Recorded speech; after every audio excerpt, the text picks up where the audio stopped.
안녕하세요, 국현입니다. 일단 들어가기 앞서 저번 영상 올린 게 댓글 반응이 굉장히 뜨거웠어서 일단 감사하다는 말씀드리고요. 그다음에 덕분에 6평에서 성적이 잘 나왔다고 말씀하신 분들 계셔가지고 한번 간단히 좀 6평 리뷰해보면서 이번에도 크게 얻어가셨으면 좋겠습니다. 네, 그럼 본격적으로 이번 2026학년도 6월 모의고사 한번 총평과 리뷰 들어가 보도록 하겠습니다.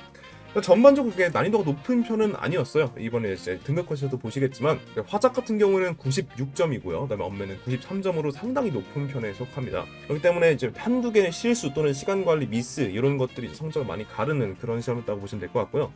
좀 실전 경험이 많이 없거나 아니면은 좀 긴장을 좀 많이 하는 학생들 같은 경우에는 아마 성적이 평소에 좀 많이 덜 나왔을 거라고 생각을 합니다. 내가 좀 망했다, 못 봤다 하더라도 당연히 이거 이렇게 연습하려고 모의고사 있는 거니까 그렇게 너무 낙심할 필요 없다는 거 한번 말씀드리고 싶고요. 그럼 바로 한번 리뷰 들어가 보도록 하겠습니다. 지금 보고 계신 건 이제 오답률 순위입니다. 이제 언매 기준으로 오답률을 띄워놨는데요. 1번이 무려 언매 문제였어요. 가장 오답이 높았던 게 언매 문제였어요. 30표 문제인데요.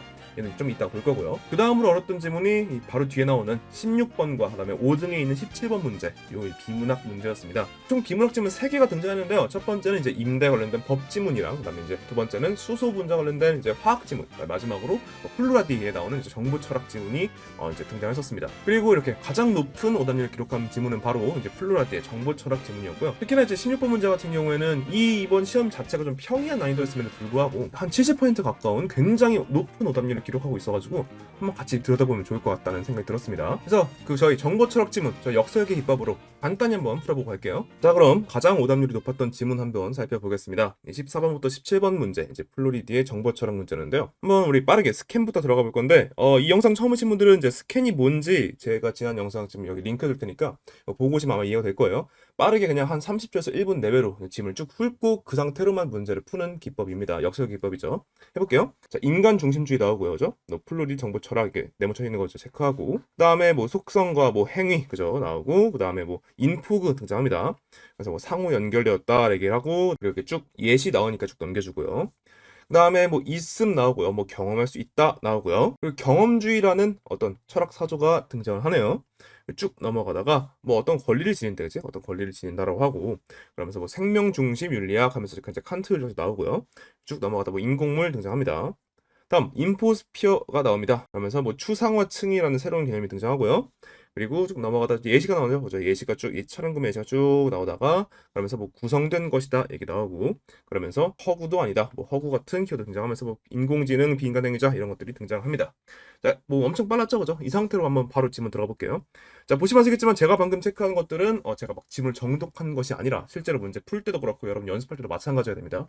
이런 식으로 그냥 단어만을 쭉 훑으면서 맥락만을 쭉 훑으면서 눈에 띄는 단어들만 체크를 한 거예요. 여기에는 명확한 원칙들이 있습니다. 제가 이제 역설계 기법이라고 소개해드린 원칙들이 있는데 그 원칙 입각해서 연습하시고 체화를 하시면 됩니다. 정말 하나도 어렵지 않아요. 그럼 바로 이제 문제 들어가 볼게요. 여기는 16번, 17번 이 두 문제가 가장 좀 난이도가 있는 문제인데요. 풀어볼게요. 16번. 윗글을 바탕으로 다음에 기억, 미음에 대한 판단을 거쳐 아는 것은 물어봤네요. 그죠? 풀어볼게요. 1번 기억 볼게요. 인간은 무엇이 그 본성에 적합한가 무관하게 다른 인공능력과 동일한 권리를 가진다. 자, 요게 이제 선지죠, 그죠? 뭐 사실상 이 문제는 이제 5가지 선지를 주고 정오 판단하는 거랑 비슷한 구조긴 한데, 잠깐만 이 기억 선지 볼게요. 자, 여기서 우리를 뭐 해야 돼? 다시 말씀드리지만 혹시 이해가 안 되시면은 이전에 올렸던 비문학 역설계 기법 강의 보고 오세요.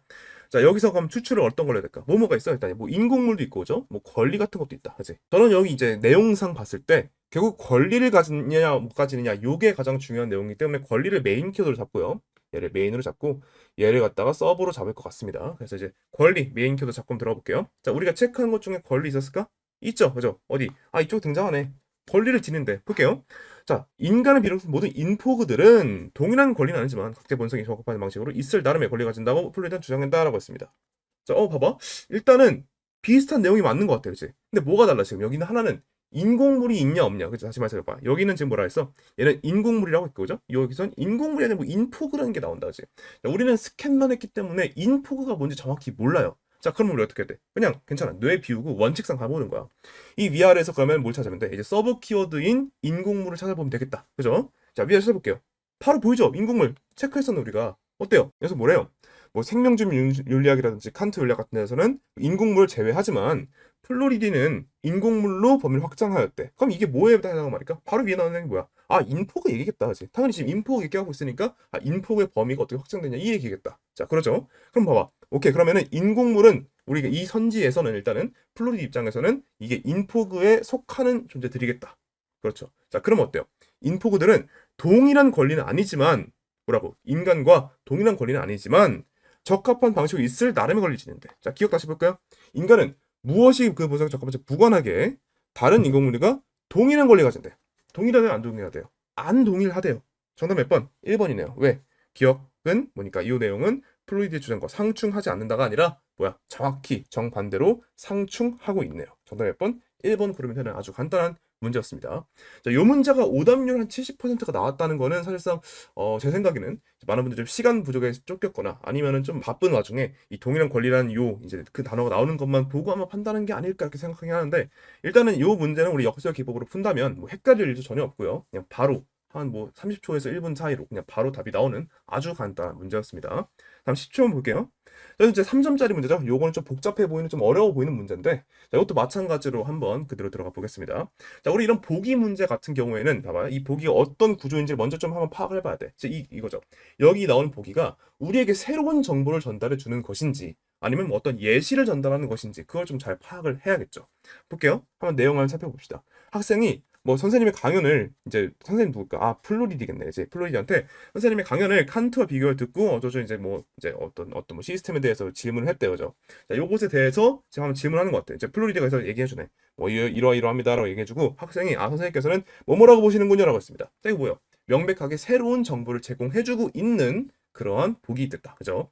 자, 이런 보기 문제는 어떻게 푸냐? 제가 이제 역설계 입법 설명서도 말씀드렸지만 이런 경우는 일단은 우리가 시간 압축을 위해서 보기만 보고도 풀 수 있는 문제인지를 먼저 판단해야 됩니다. 자, 왜냐면 놀랍게도 정말 놀랍게도 비문학 선지건 뭐 이제 비문학이건 아니면 문학이건 상관없이 보기 문제의 70% 정도는요, 여러분 놀랍게도 지문을 전혀 읽지 않아도 보기만 가지고도 풀리는 문제들입니다.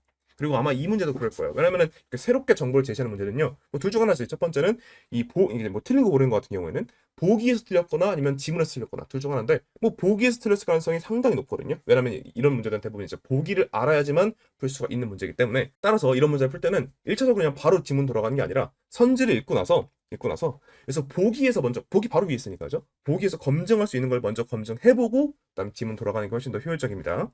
그럼 1번부터 한번 풀어보도록 하겠습니다. 볼게요.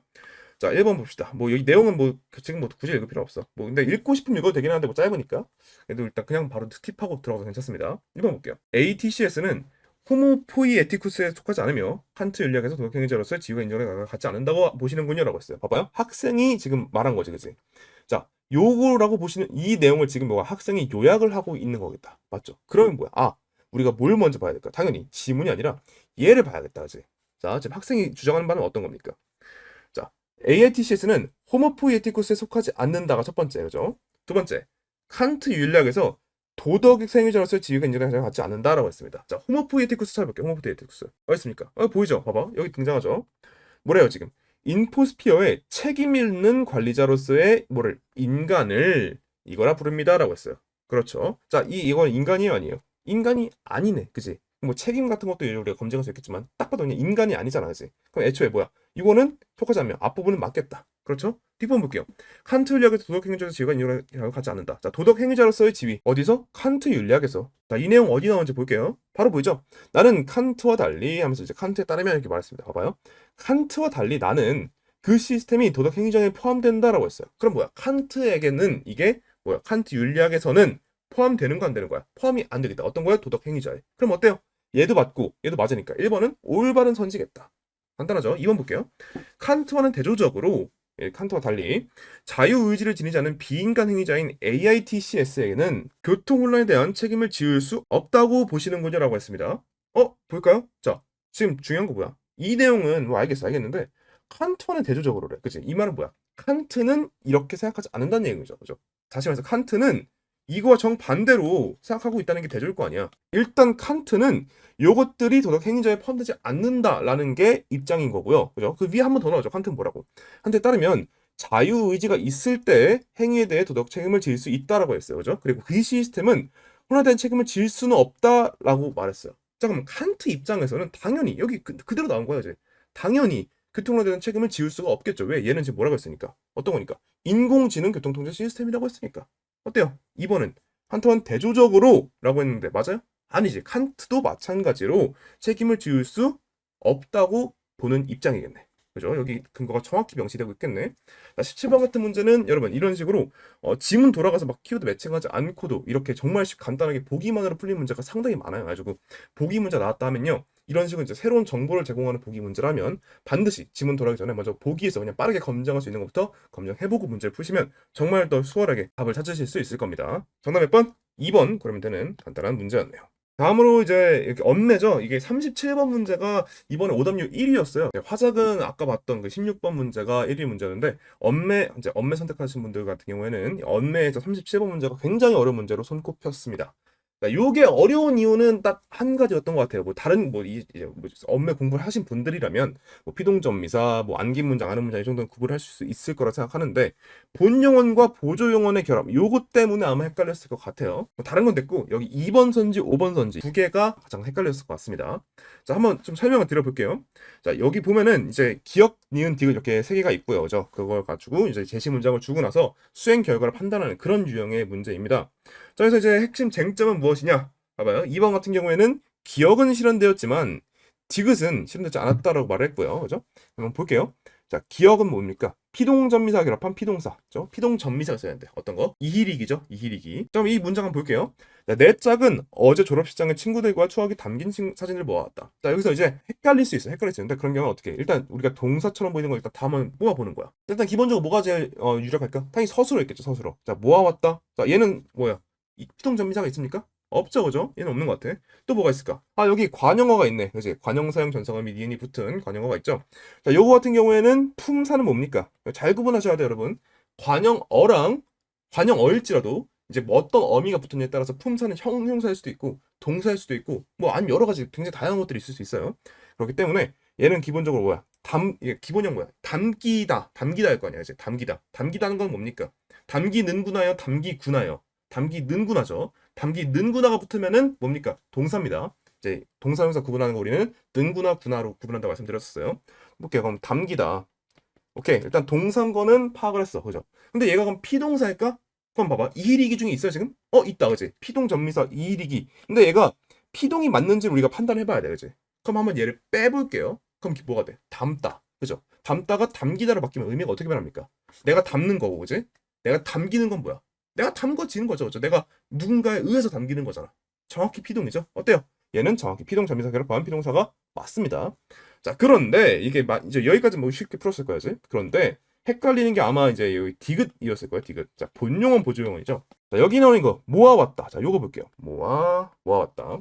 자, 요거 같은 경우는 자, 우리가 이제 본용은 보조용어이라고 말을 할 때 보통 이제 보조용어는 뭐 본용어의 의미를 더해주는 그런 용어라고만 이해를 했지 명확히 어떻게 이걸 구분하는지. 그러니까 이게 본용은 플러스 본용어의 구조인지 아니면 본용은 플러스 보조용어의 구조인지를 우리가 판단하기 애매하신 분들이 많을 거예요. 아주 이런 것들은 우리가 그러니까 정의를 아는 것보다 어떻게 구분하냐를 안다는 게 훨씬 더 중요합니다. 자, 어떻게 보면 바로 말씀드릴게요. 자, 본 용언 같은 경우에는 당연히 뭐 의미상으로는 뭐 그 이제 해당 용언이 충분히 그 의미를 발휘하고 있어야 된다. 뭐 이런 식으로 이야기 쉬운데 아주 간단합니다. 자, 본 용언 플러스 본 용언의 구조라면요. 그 사이에 뭐며 뭐며 이런 식으로 연결어미를 붙여도 말이 돼야 됩니다. 뭔 뜻이냐? 모아서 왔다 또는 모으며 왔다 말이 돼야 안 돼요. 말이 된다. 그치? 근데 봐봐요. 반대 예시 들어볼게요. 자, 뭐 이제 보조용어는 예를 들면 뭐가 있을까? 이런 게 있겠지. 자, 뭐 똑같이 모아요. 모아에다가 뭐 보자. 뭐 모아보자. 그러니까 우리 한번 다 같이 모아보자 하는 식으로 말할 수 있잖아. 자, 여기 볼게요. 자, 모아보자 볼게요. 모아서 보자. 모으며 보자. 어때요? 어색하고 말이 안 되죠, 그죠? 의미가 완전히 그러니까 원래 의미 전혀 보존하고 있지 못하죠. 이런 경우에는 뭐야? 얘가 본용언, 얘가 보조용언의 구조인 거고요. 이런 경우에는 뭡니까? 모아서 왔다 또는 모으며 왔다. 자, 이런 것까지 들어갈 수 있는 경우에는 둘 다 본용언이겠다라고 판단을 하시면 됩니다. 네, 다시 볼게요. 자, 2번. 자, 모아왔다 같은 경우에는 아까죠. 기억은 우리 실현되는 거 확인했죠. 근데 디귿 어때요? 본용언 플러스 보조용언의 구조입니까? 아닙니까? 아니죠. 그죠? 그래서 실현되지 않았다라고 말했으니까 어때요? 올바른 선지겠다. 정답은 여기 5번이거든요. 왜 오는지 볼게요. 자, 디귿은 실현되었지만이라고 했어요. 자, 반 들어가면 아까 봤던 이 본영화, 보조영화 한번 볼게요. 자, 여기 바로 보이죠? 이제 걸려버렸다, 그지? 자, 걸려서 버렸다 또는 걸리며 버렸다. 말이 돼요, 안 돼요? 전혀 안 되죠, 그죠? 이런 경우에 뭡니까? 아, 얘가 본영원, 얘가 보조영원의 구조가 맞구나라고 판단할 수 있겠고요. 반면 이제 뭐 여기 있어, 그지? 기억은 이게 뭐래? 실현되지 않았다라고 했습니다, 그죠? 피동전미사. 자, 여기 나오는 동사 같은 거 한번 체크해 볼게요. 자, 보이죠? 바로 보인다. 보여라고 했죠, 보여. 자, 이거 우리 한번 품사 볼까? 이게 동사일까, 형용사일까? 자, 이제 보이다 할 거 아니야? 기본형 보이다. 보이다일 거 아니야? 물론 이제 여기 뭐 접사가 있을 수 있지만 일단 제외를 하고. 자, 보이다 볼게요. 보이다는 거는 보이는구나요, 보이구나요? 보이는구나죠. 아, 정말 눈에 보이는구나 라고 하죠. 보이구나 라고 하지 않죠. 그럼 어때? 얘는 뭡니까? 아, 동사겠다, 그지? 자, 그럼 볼게요. 여기 있는 이 보이죠? 우리 이희리기가 이제 그 피동전미상건 다 알고 있죠? 그럼 기본형 보다에서 얘가 이가 결합됐다는 건데 이 보이다는 어때요? 피동의과 의미상? 자, 보다는 거 뭐야? 내가 보는 거 보죠? 보이다는 거 뭐야? 뭔가가 보인 거죠. 그죠? 누구에 의해서 보인 거죠. 그럼 어때요? 맞네. 피동 표현 맞네. 그지? 그럼 어떻습니까? 피동전미사 결합된 피동사. 얘는 실현이 됐어요, 안 됐어요? 됐겠다. 그지? 자, 이게 이제 혹시나 해서 말씀드리는데 잘 구분하셔야 되는 게 이제 영어랑 다르게 우리가 영어는 이제 동사는 문장 성분에서도 동사로만 쓰이잖아요. 그죠? 근데 한국어는 그게 아니라 동사라고 할지라도 여기서 이제 서술어가 아니라 뭐 다른 아까 이제 2번에서 보았듯이 이건 뭡니까? 관형어잖아요. 그죠? 문장 성분 속에서는 관형어로도 쓰일 수 있다는 거. 그런 것들은 잘 구분하시면 좋고요. 아무튼 이제 이런 식으로 이제 여기 나오는 이제 본영어과 보조영어 이런 것들을 잘 한번 구분할 수 있으면 그렇게 어렵지는 않게 풀 수 있는 문제였습니다. 네, 이상으로 이번 6월 모의고사 킬러 문항들을 몇 개 한번 풀어봤는데요. 전반적으로 뭐 보시면 아시겠지만 엄청나게 막 어려운 포인트를 짚는다든지 아니면 좀 문제를 되게 꼬아서 복잡하게 낸다는 그런 느낌은 아마 못 받으셨을 것 같습니다. 사실 이 시험 전에 여러분이 보셨던 시험들이 바로 이제 3평, 그다음에 5평이었기 때문에 더 그런 느낌이 드실 수도 있어요. 뭔가 좀 더 깔끔하고 문제가 좀 구성이 되게 심플하네 같은 느낌이 드실 수도 있습니다. 그리고 그게 바로 평가원의 센스입니다. 그러니까 제가 이 지난 영상들에서 꾸준히 말씀드렸던 학평이나 사설 모의고사와 다른 평가원만의 문제 출제 센스가 있고 원칙들이 있거든요. 그 원칙에 철저히 입각해서 문제를 풀 수가 있는 그런 구조입니다. 그렇기 때문에 지금 보시는 것처럼 제가 이전에 3평이나 5평 문제 풀어드린 것과 다르게 오답률은 사실상 비슷했어요. 둘 다 한 70% 정도였는데 그것과 다르게 이 문제들이 훨씬 더 심플하고 간단하고 아주 명료하게 풀리는 것을 보실 수 있었을 겁니다. 그 이유가 바로 평가원 지문이기 때문이에요. 그리고 우리가 목표로 하는 건 바로 그 평가원에서 출제하는 수능입니다. 뭐 오늘 사용한 것들 말고도요. 제가 비문학의 역서역이라든지 문학의 역서역 등 역서역 기법들을 정리한 영상들 많이 있으니까 한번 살펴보고 오시고요. 전반적으로 이번 이제 6월 모의고사를 통해서 평가원이 하고 싶은 말이 좀 전달된 것 같습니다. 뭐 난이도를 떠나서 이전 수능이나 뭐 이전 평가 문제들하고 마찬가지로 평가는 아마 이런 스탠스인 것 같아요. 그러니까 지문의 내용이나 특히 비문학에서는요. 지문의 내용이나 어떤 뭐 개념 같은 것들이 정말 뭐 어렵게 많이 등장을 해서 글 자체를 이해하기 어렵게 만든다. 하지만 문제 논리 구조는 굉장히 단심플하게 만든다. 이 기조가 사실상 이제 2015학년도, 16학년도부터 지금까지 이어지고 있는 평가원의 꾸준한 기조거든요. 아주 그게 쭉 유지가 되고 있는 것 같습니다. 그래서 더더욱 역설계 기법이 유효한 것이고요. 네, 아마 곧 이제 6월 모의고사 이후에 진행되는 특강이 한번 있을 예정입니다. 아주 특강 관련 영상도 곧 올라갈 테니까 한번 참조해 주시고요. 네, 여러분의 수험 생활을 진심으로 응원합니다. 그럼 지금까지 국현이었습니다.